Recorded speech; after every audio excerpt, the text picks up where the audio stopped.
Au sommaire de ce journal, le SNESUP s'apprête à entamer une grève illimitée à partir du mardi 26 octobre 2021 sur toute l'étendue du territoire national. Cela fait suite à plusieurs séries de grèves. Les détails dans ce journal. Jeter les masques anti-Covid dans les rues est devenu une habitude pour beaucoup de Maliens. Aperçu un peu partout en ville, ce phénomène aux lourdes conséquences environnementales prend de l'ampleur dans les pays. Et en fin de journal, nous ferons un focus sur les dangers pour la peau des tatouages artificiels composés de produits chimiques et déconseillés surtout par bon nombre de spécialistes en dermatologie qui pourtant s'adonnent à cette pratique qui peut s'avérer être néfaste pour la santé de la peau. Asseyez-vous confortablement, les détails au cours de cette édition. Très heureuse de vous retrouver sur Liberté TV, fidèles téléspectateurs, bonsoir et bienvenue aux informations. Comme annoncé à l'instant, le syndicat national de l'enseignement supérieur SNESUP est plus que jamais déterminé à amener l'État malien à respecter ses revendications, notamment l'application immédiate des accords contenus dans le procès-verbal de conciliation du 26 août 2021. Pour ce faire, ils partiront d'ailleurs en grève illimitée dès mardi prochain. Sur l'ensemble de leurs revendications, un seul point a fait l'objet de désaccords entre eux et le gouvernement, selon le secrétaire général du SNESUP. Il est au micro de Mariam Keïta. Suite à l'observation de la première phase des 10 jours de grève, afin d'exiger l'application immédiate des accords du 26 août 2021. Le comité exécutif national du syndicat national de l'enseignement supérieur, SNESUP, dirigé par le professeur Abdou Malé, a déposé le lundi 11 octobre 2021 sur la table du gouvernement un nouveau préavis de grève. Cette fois-ci, la grève n'est pas reconductible, mais elle est illimitée. Elle débute à partir de ce mardi 26 octobre sur recommandation des secrétaires généraux des comités SNESUP dans les facultés, grandes écoles et instituts du Mali. La prochaine étape est l'observation d'une grève illimitée qui commence le mardi 26 octobre 2021, puisque la grève per les 5 jours reconductibles n'a pas permis la solution à nos problèmes, à savoir nous avons déposé 5 points de revendication sur la table du gouvernement. Ça fait le quatrième mois. Aux négociations du 30 septembre 2021, sur le point d'accord partiel, le gouvernement a renoncé à sa position de principe de création d'une commission technique tripartite pour gérer la question des primes de recherche, conformément à l'article 34 du décret d'application du statut des anciens chercheurs du 9 octobre 2021. Nous suspendons les négociations jusqu'à ce que la patrouille gouvernementale revienne à des meilleurs sentiments. Le secrétaire général du SNESUP, professeur Abdou Malé, revient sur leurs points de revendication. Dans le PV de conciliation du 26 août 2021, à savoir l'application de la grille plafond 3000 comme au Niger dans le cadre du système LMD, le relèvement de l'âge de départ à la retraite à 68 ans pour les enseignants chercheurs seniors et 70 ans pour les enseignants chercheurs seniors comme au Niger. 3. La création immédiate de la commission technique tripartite pour gérer la prime de recherche conformément à l'article 34 du décret d'application du statut des anciens chercheurs du 9 octobre 2021. 4.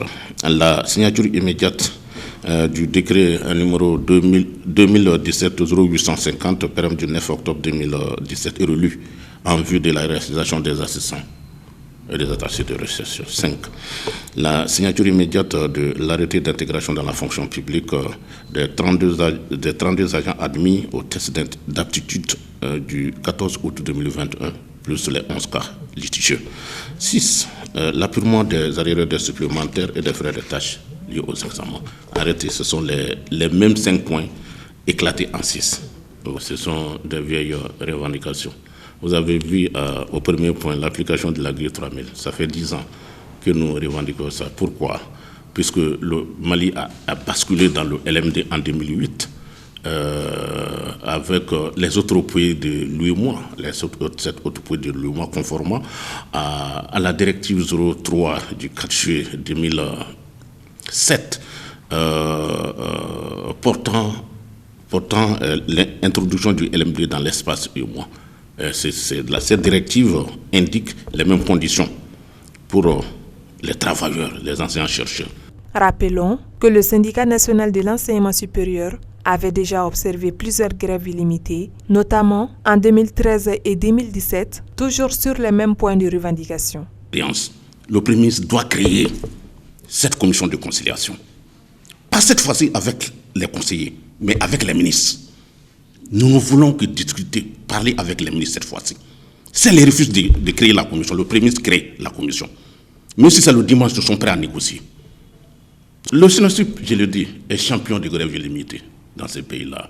Mais nous ne voulons pas en arriver là. Mais s'il le faut, on l'assume. Je vous ai cité 2010. 4 points de grève illimitée, 120 jours. Je vous citerai 2013, 107 jours. Sans oublier 2017, 124 jours. Nous, on sait le faire. Notons que cette grève illimitée n'arrange rien à la situation déjà complexe des étudiants maliens, compte tenu de leur grand retard dans le calendrier académique. Avec l'avènement de la pandémie à coronavirus et grâce à la sensibilisation, le port du masque entre dans les habitudes des Maliens. Cependant, elle vient s'ajouter à la pandémie du traitement des déchets dans notre pays. Notre équipe de reportage s'est intéressée à ce phénomène. Suivons ensemble. La Covid-19 a changé les habitudes de la population malienne. De nouveaux comportements se sont installés, notamment le port du masque pour limiter la transmission de la maladie. Cependant, nombreux sont ceux qui, après l'utilisation du masque, s'en débarrassent en les jetant par terre dans les rues. Ces masques qui se retrouvent dans les caniveaux, sur les routes un peu partout dans la capitale et les environs, nuisent fortement à l'environnement et représentent un danger pour la population, mais plus particulièrement pour les enfants et les animaux. Approchés par notre équipe, ces passants conscients de la situation nous font savoir qu'il faut sensibiliser la population à jeter les masques usagés dans les poubelles et non dans les rues. Ba fotele ni radio la bon na u klala masque la bon ate fli kare ni fen kono u ka gere nyamando la ka bla nyamana o de be jamana sanuya bon on taxi bo la do na me do yoro do be no kata mo ta kata nu e u gaso donc masque obligé len do ka do yenno ko yoro do la ma obligé mais yoro do la obligé len do en rebe quartier mal matante dala ya donc a obligé len do quartier mal matante la ya ni be do ibadu donc nati nu na uteso e ka do mais on a masque nous le bekodi na nora ambako bon munu be fere dawla ka ube munu do nu banabato bora ou ni munu tra banabato la jela nu bora ou kono lu ba fli karo kono vraiment c'est pas bon avec sa civilisation que wato ka bla poubelle la o de causa puis la matériel la ni ya bla bla la chacun ko sebe ni ga fli karo kono la parce que sans mena utita bon mana cha karo kono bo so be na no fait bana we sera fait fen chama quoi donc ne kona kila bla kene ne me nyamana donc ni kala nyama min ni kala liga matériel na abla la kan abla romna ne bulo de haketgoy. Ainsi, les bavettes et autres masques anti-Covid-19 retrouvés dans les recoins des rues de la ville contribuent à la pollution et à la dégradation de l'environnement. À l'image de celle des sachets plastiques, les masques constituent aujourd'hui un réel et véritable problème environnemental et sanitaire. De nos jours, le henné traditionnel, communément appelé Farafinjabi, est en voie de disparition face à la rude concurrence du tatouage artificiel, encore appelé Ndoujabi. Ce produit est pourtant fortement déconseillé par les dermatologues pour ses conséquences fâcheuses sur la peau. Pour en savoir plus, suivons ces reportages. Il est 13h au marché des Halles de Bamako. La place des spécialistes du tatouage artificiel est assez mouvementée. Plusieurs clientes sont en attente pendant que les spécialistes s'affairent avec d'autres déjà installés. Suleiman Sidibé et Sungalo Traoré, tous deux évoluant dans ces métiers depuis plus de 7 ans, nous font savoir qu'il y a 2 catégories de tatouages. L'une de mauvaise qualité et une seconde catégorie supposée être de meilleure qualité, tout en affirmant que les femmes raffolent le tatouage artificiel pour sa rapidité.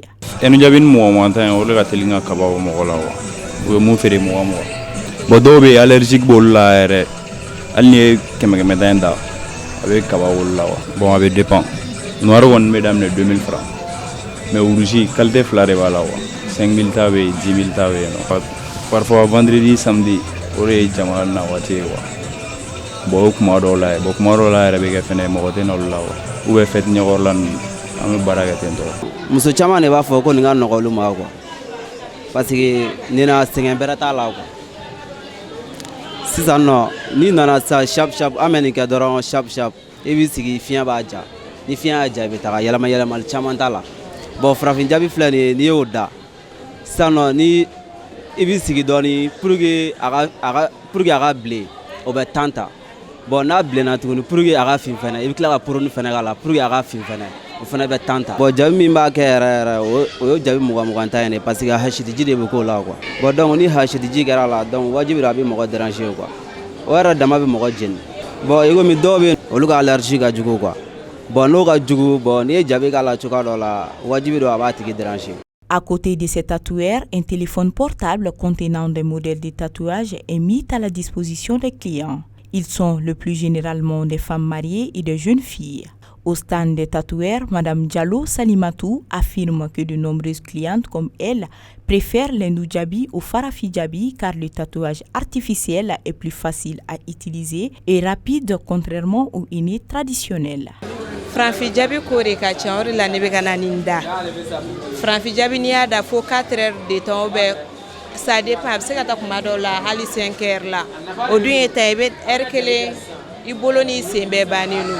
Teliare kamane balida affaire allergie be mo munu farla olure interdit le noka au Canada quoi. Vendu au marché à 1000 francs CFA en détail et 6000 francs CFA le paquet, Ibrahim Sissé, grossiste de tatouage, confie que c'est un business florissant et qu'il en existe différentes qualités. Il reconnaît surtout les effets néfastes de ce produit, mais les vend tout de même. Jabira est fin chama la semo. Bonne red ni mo chama formé jabi qualité gacha. Et puis mo fana be allergie bula. Faut de ga femme. Mo be ulmanga jabi dairari.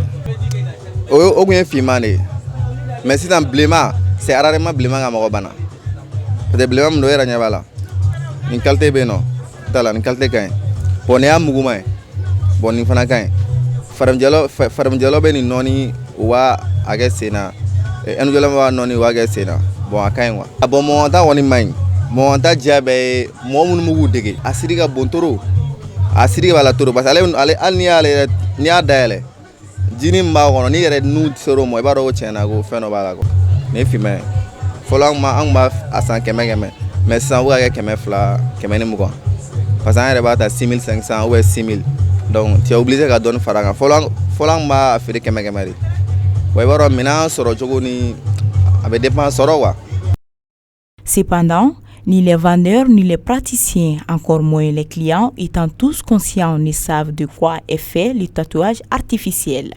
En effet, selon Dr Ousmane Silla, médecin spécialiste en dermatologie à l'hôpital de dermatologie de Bamako, le tatouage est composé des produits chimiques et des substances qui sont déconseillées pour la peau. Le tatouage artificiel, comme vous venez de le dire, c'est du fait qu'il y a beaucoup d'artifices qui sont dedans, en réalité qui ne sont pas des substances qui sont recommandées pour la peau, mais qui ont des propriétés en fait que les gens cherchent qui ont forcé les gens à mettre ces composants là-dedans. C'est à travers ces différentes compositions, ces différents composants en fait qui sont nocifs pour la peau et qui font que le tatouage artificiel peut être très nocif pour la peau.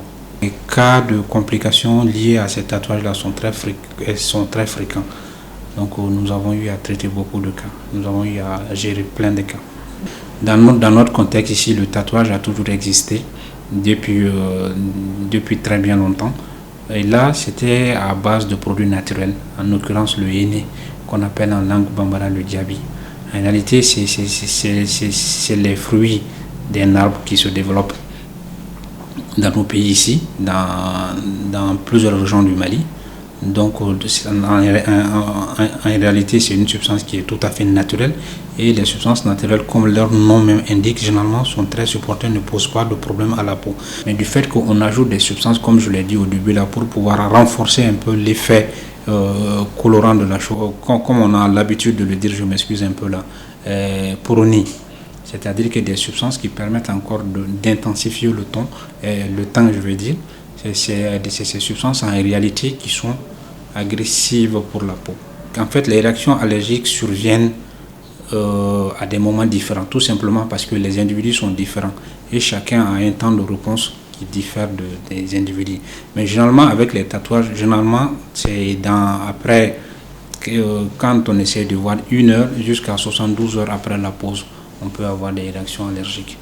À noter que les spécialistes recommandent la non-utilisation de ces produits composés d'artifices et des dérivés naturels se trouvant être un danger pour la santé et conseillent plutôt le henné traditionnel.